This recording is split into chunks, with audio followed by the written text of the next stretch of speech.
Video like जरूर कर लीजिए और ऐसे वीडियो लगातार फ्री में पाने के लिए चैनल को तुरंत सब्सक्राइब कर लीजिए और बेल आइकन को जरूर टैप कर लीजिए ताकि आगे भी सारे वीडियो आपको मिलते रहे। यूट्यूब में फॉलो करते हैं तो प्लीज ये वाला फ्री टेलीग्राम चैनल जरूर ज्वाइन कर लीजिएगा। सारे नोटिफिकेशन सारे अपडेट यहीं पे आते हैं, ध्यान रखिए। तो दोस्तों एक बार फिर से आपका स्वागत है यूपीपीएससी बेस्ट ऑनलाइन कोचिंग के इस यूट्यूब चैनल पर।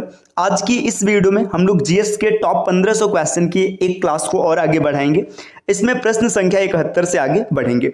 इससे पहले की क्वेश्चंस अगर आपने नहीं देखा है तो आप प्लेलिस्ट में जाकर जरूर देखिएगा। यह क्लास आरओ एआरओ री एग्जाम यूपीपीएससी प्री 2024 के लिए अत्यंत महत्वपूर्ण होने वाला है। चलिए दोस्तों अब शुरुआत करते हैं अपने प्रश्नों की श्रृंखला को। इससे पहले एक जरूरी सूचना, अगर आप टीम के पेड कोर्सेज से जुड़ना चाहते हैं किसी भी स्टेट पीसीएस एग्जाम या वनडे एग्जाम के कंप्लीट प्रिपरेशन के लिए, तो आप इन दिए गए नंबर पर कॉल या व्हाट्सएप करके टीम के पेड कोर्स से जुड़ने की प्रक्रिया समझ सकते हैं। इसके अतिरिक्त ये ज्ञान सर का व्हाट्सएप नंबर है, आप यहां से व्हाट्सएप के माध्यम से भी जानकारी प्राप्त कर सकते हैं।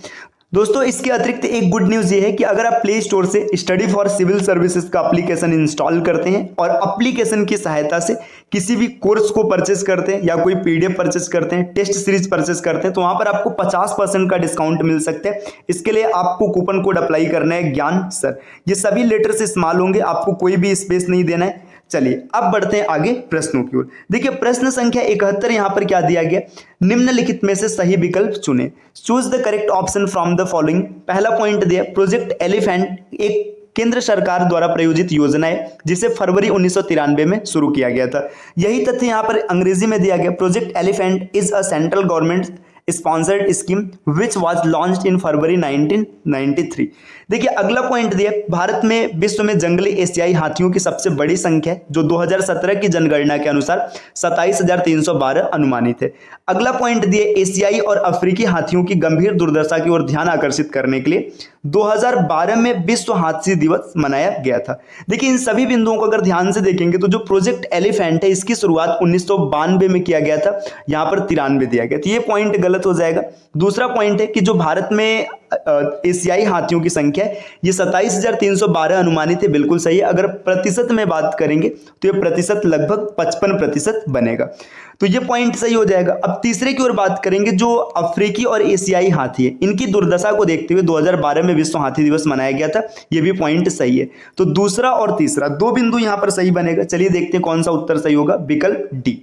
अगले क्वेश्चन पर आते हैं, प्रश्न संख्या 72 में क्या दिया है, निम्नलिखित में से सही विकल्प चुने। Choose the correct option from the following, आपको बताना है इसमें से कौन सा सही होगा।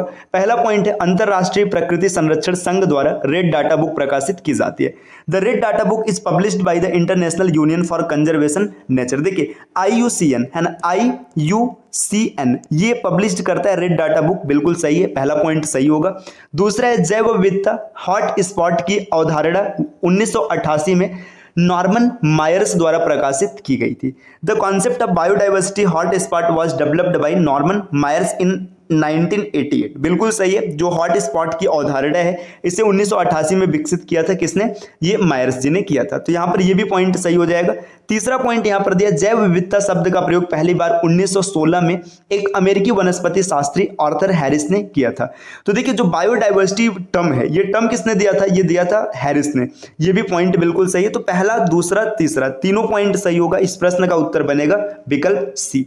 अगले क्वेश्चन की ओर बढ़ते हैं, प्रश्न संख्या 73, उत्तर प्रदेश के राज्य की रामसर साइटों के संबंध में सही विकल्प का चयन करें। Select the correct option in relation to the Ramsar sites of the states of Uttar Pradesh. आपको बताना है कि उत्तर प्रदेश की जो रामसर साइट है उसके संबंध में कौन सा पॉइंट बिल्कुल सही है। यहां पर पहला पॉइंट दिया पार्वती अर्गा पक्षी अभ्यारण्य, ये गोंडा में है, बिल्कुल सही है। समन पक्षी अभ्यारण्य मैनपुरी में, ये भी बिल्कुल सही है। समसपुर पक्षी अभ्यारण्य यहां पर दिया संत कबीर नगर, जबकि आपको पता होगा कि समसपुर पक्षी अभ्यारण्य ये रायबरेली में स्थित है, न कि कबीर नगर में स्थित है।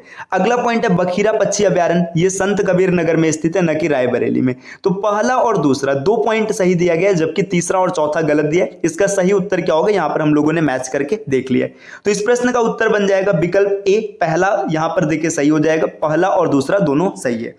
अगले क्वेश्चन पर आते हैं, क्वेश्चन संख्या 74, इसमें क्या दिया, 74 में दिया है निम्नलिखित में से सही विकल्प चुने। आपको बताना है कि इसमें से कौन सा विकल्प सही होने वाला है। पहला पॉइंट यहां पर दिया है, राष्ट्रीय उद्यानों में आनुवंशिक विविधता को यथास्थान संरक्षण के माध्यम से बनाए रखा जाता है। देखिए यहां पर ये बताया जा रहा है कि जो जेनेटिक डाइवर्सिटी है ना, जेनेटिक डाइवर्सिटी को बनाए रखने का प्रयास किया जाता है। यहां पर नेशनल पार्क्स का जिक्र किया जा रहा है। तो जब नेशनल पार्क्स की बात करेंगे तो नेशनल पार्क्स में ये ध्यान दिया जाता है कि जेनेटिक डाइवर्सिटी बनी रहे, बिल्कुल सही है। दूसरा पॉइंट है, राजीव गांधी जैव प्रौद्योगिकी केंद्र कोलकाता पश्चिम बंगाल में स्थित है ना।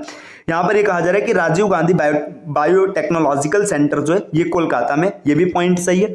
नेक्स्ट, केंद्रीय शुष्क क्षेत्र अनुसंधान संस्थान राजस्थान जोधपुर में स्थित है। अगला है, गैर पारंपरिक ऊर्जा के स्रोत वे स्रोत हैं जो कि नवीकरणीय होते हैं, ये भी सही है। तो पहला, दूसरा, तीसरा और चौथा सभी सही है। तो इस प्रश्न का उत्तर बन जाएगा, देखते हैं कौन सा बनेगा, विकल्प डी, पहला, दूसरा, तीसरा और चौथा सब सही है। चलिए दोस्तों अब आते हैं अगले क्वेश्चन पर, प्रश्न संख्या 75। निम्नलिखित कथनों पर विचार करें, आपको बताना है कि इसमें से कौन सा कथन सही होगा। पहला कथन दिया है, नॉक नी सिंड्रोम फ्लोराइड्स के प्रदूषण के कारण होता है। जो नॉक नी सिंड्रोम है ये किसके कारण होता है, फ्लोराइड्स के प्रदूषण से, बिल्कुल सही है। दूसरा पॉइंट दिया, पौधे नाइट्रोजन को नाइट्रेट के रूप में ग्रहण करते हैं, ये भी बिल्कुल सही पॉइंट है। तीसरा पॉइंट है, खैर वृक्ष उपोष्ण कटिबंधीय वनों में पाया जाता है। तो खैर ट्री की बात करेंगे सब ट्रॉपिकल फॉरेस्ट में मिलता है, ये भी पॉइंट सही दिया गया है। तो पहला, दूसरा और तीसरा तीनों पॉइंट यहां पर सही है। तो इस प्रश्न का उत्तर हो जाएगा विकल्प सी। अगले क्वेश्चन पर आते हैं, प्रश्न संख्या 76। निम्नलिखित में से सही विकल्प चुनें। आपको बताना है कि 76 में कौन सा विकल्प सही होने वाला है। पहले पॉइंट की बात करेंगे, यहां पर दिया, भारत की उत्तर से दक्षिण तक अधिकतम लंबाई 3214 किलोमीटर है, बिल्कुल सही है। ज्योग्राफी का बहुत ही बेसिक सा क्वेश्चन है। अगर बताना है उत्तर से दक्षिण की लंबाई कितनी है तो 3214 किलोमीटर है, ये बिल्कुल सही पॉइंट है। अगर यही बात किया जाएगा पूरब से पश्चिम की लंबाई की तो ये 2933 किलोमीटर है, इसे भी आपको याद रखना है। देखिए पहला पॉइंट सही है। दूसरा पॉइंट यहां पर यह दिया गया कि भारत की पूरब से पश्चिम तक की अधिकतम चौड़ाई 2933 किमी, ये भी पॉइंट सही हो जाएगा।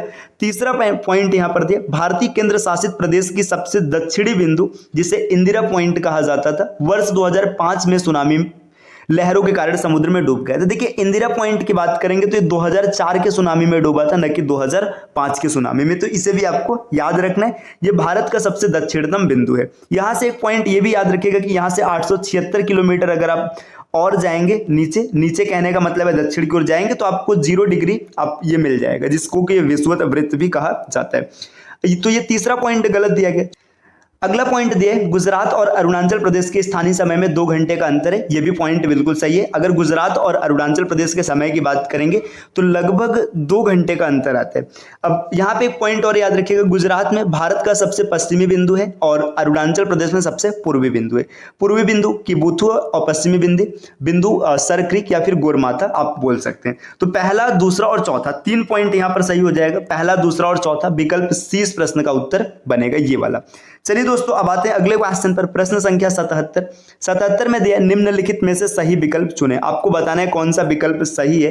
तो पहला पॉइंट यहां पर दिया, भारत की मानक मध्याह्न रेखा भारत के 5 राज्यों से होकर गुजरती है, उड़ीसा, छत्तीसगढ़, उत्तर प्रदेश, आंध्र प्रदेश और मध्य प्रदेश। देखिए यहां पर बात किया जा रहा है कि जो भारत की मध्याह्न रेखा है, मतलब standard time meridian of India है, जो ये कहां से 5 राज्यों से गुजरता है, बिल्कुल सही है।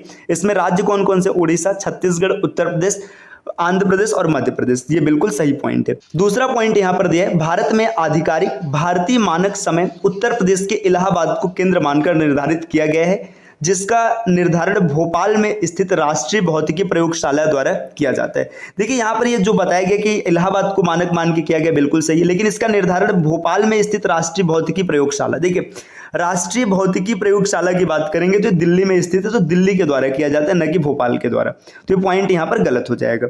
अगला पॉइंट दिया, भारतीय मानक समय ग्रीनविच मीन टाइम से 5.5 घंटे आगे, मतलब 5 घंटे 30 मिनट, ये भी सही है।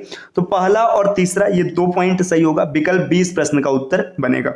दोस्तों अगले क्वेश्चन पर आते हैं, क्वेश्चन संख्या 78 में क्या दिए गए, भारत के साथ अपनी भूमि साझा करने वाले देशों के संबंध में सही विकल्प चुने। अब ये बताया जा रहा है कि भारत के मतलब साथ जो देश सीमा बनाते हैं वो कौन कौन से देश है। तो यहां पर देखिए, अगर भारत के उत्तर में देखेंगे तो उत्तर में चीन है, नेपाल है, भूटान है, बिल्कुल सही है। अगर पूरब में देखेंगे तो बांग्लादेश और म्यांमार, ये भी पॉइंट सही है, जबकि दक्षिण पूर्व में श्रीलंका है और दक्षिण पश्चिम में मालदीव है। तो यहाँ पर जितने भी पॉइंट दिए गए सबके सब पॉइंट सही है, पहला, दूसरा, तीसरा, चौथा सब सही, तो विकल्प डी इसका उत्तर बन जाएगा। चलिए दोस्तों और आगे बढ़ते हैं, अगले पॉइंट पर आते हैं, अगले क्वेश्चन को देखते हैं। अगला क्वेश्चन यहाँ पर क्या है, क्वेश्चन नंबर 79 है ना, 79 में दिया गया कि निम्नलिखित में से कौन सा विकल्प सही है, आपको यह बताना है। देखिए भारत अपनी सबसे छोटी सीमा अफगानिस्तान के साथ साझा करता है, 106 किलोमीटर है, इसे याद रखिएगा, है ना। इसके बाद अगला पॉइंट दिया है, क्षेत्रफल की दृष्टि से भारत का सबसे बड़ा केंद्र शासित प्रदेश लद्दाख है। देखिए क्षेत्रफल की दृष्टि से अगर भारत के सबसे बड़े केंद्र शासित प्रदेश की बात करेंगे तो लद्दाख है, ये भी बिल्कुल सही पॉइंट है।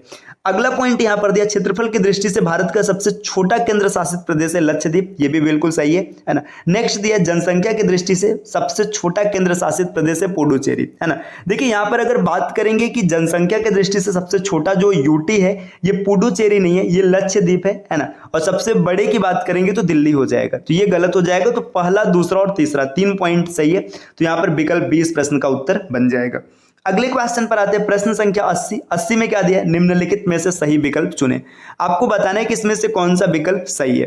पहला पॉइंट यहां पर दिया, त्रिपुरा राज्य उत्तर, पश्चिम और दक्षिण में 3 तरफ से बांग्लादेश से घिरा है, तो ये पॉइंट बिल्कुल सही है। त्रिपुरा के बारे में याद रखिएगा, भारत का इकलौता ऐसा राज्य है जिसके तीनों ओर एक ही देश की अंतरराष्ट्रीय सीमा है। सिक्किम राज्य की 3 सीमाएं, देखिए सिक्किम राज्य की सीमाएं 3 देशों से, कौन कौन, नेपाल, भूटान और चीन से मिलती है। तो सिक्किम की भी सीमा 3 तरफ से अंतरराष्ट्रीय बाउंड्री से घिरी है, लेकिन इसमें कौन कौन है, एक तरफ नेपाल है, एक तरफ भूटान और एक तरफ चीन, बिल्कुल सही है।